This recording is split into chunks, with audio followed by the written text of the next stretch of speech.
دی نور شلکم 3 بجې ځه صحیح شو دا چې دا اوس موږ د دې ځنه چې راشو دا ما کاپی کو دې ځنه ګوره اوس دې ما کنټرول سی سره د دې کاپی علم دې شارټ کټ څه د کاپی شارټ کټ کنټرول سی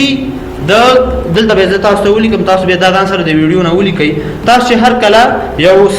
ټیکسټ چې دا تاسو کاپی کوئ څنګه به کاپی کوئ کنټرول پلس سی به وهي او اماغه کنټرول پلس وی چې دی کنټرول پلس وی شارټ کټ ته به د بل ځای کې پیسټ کړئ نو زه راځم د دې ځای نه چې دی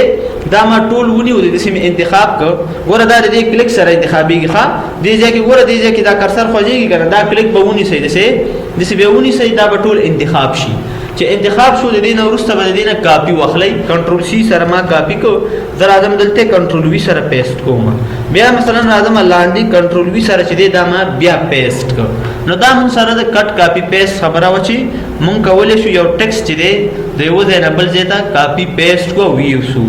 اوس ګوره دلته چې ما انټر ووهم نو اوس چې زه په بل طریقه باندې دا دلته راوړم دا شارټ کټ او کمانډ نه استعمالوم خو ولې د لیکل دې ځای ته راوړم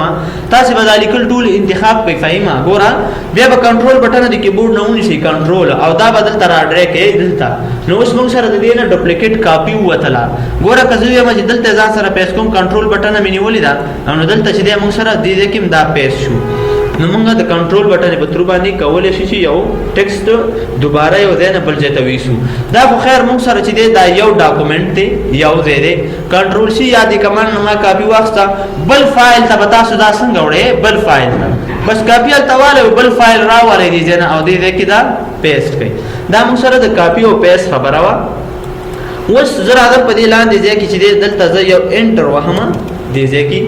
دلته چې رااله مدالي کلمه دې ځای نه وکړل په دې لیکلو ته چې دې ځای نه تاسو به دا روسته وي او بولډ میکو او دې ځای نه رااله مدلته مې دې ته یو کلر ورکړه د شین کلر مې ورکړه او دې مې دا سیز لګ نور غټ کو یو کس موږ نه پښتنه کوي چې د دې د رنگ چې د دې باندې ماته اپلای کا په دې کلر چې دې سره کم رنگ دی بولډ دی ټیکسټ کوم شي دی هر څنګه دی دا ما سره زه راځم د دې نه بدل دې دا فونټم چینج کوم مثلا د سیو فونټ مو تواخست دا فونټ دا به موږ په دې څنګه اپلای کوو تاسو به دا انتخاب کړئ او دا وګورئ دلته چې لیکل دي فارمیټ پوینټر چې راوخلئ دا وګور دې نه یو جارو جوړا شو دی او جارو سره نه خته دا بلګه د چینی برش چې دی برش نه برش چینه چې په وਹੀ نه به تاسو دې کلیک بونی سي ټول باندې سي انتخاب به خوش به کوي نو دا موږ سره چې شو دا موږ سره دا هغه خوې خاصیت راوخستو په دې باندې موږ سره اپلای کړ کزه کنټرول زد هوا ما چې دا ټیکس بعد به ته ادي حالت کې راشي د دې خوې خاصیت اوس زوړم دیتا نو تاسو بدل ته ودرېږئ او په دې کې به دا فارمیټ پوینټر براواله او د دې ځنه به دا انتخاب کوي دسي او خوشي به کوي نو د دې خوې خاصیت چې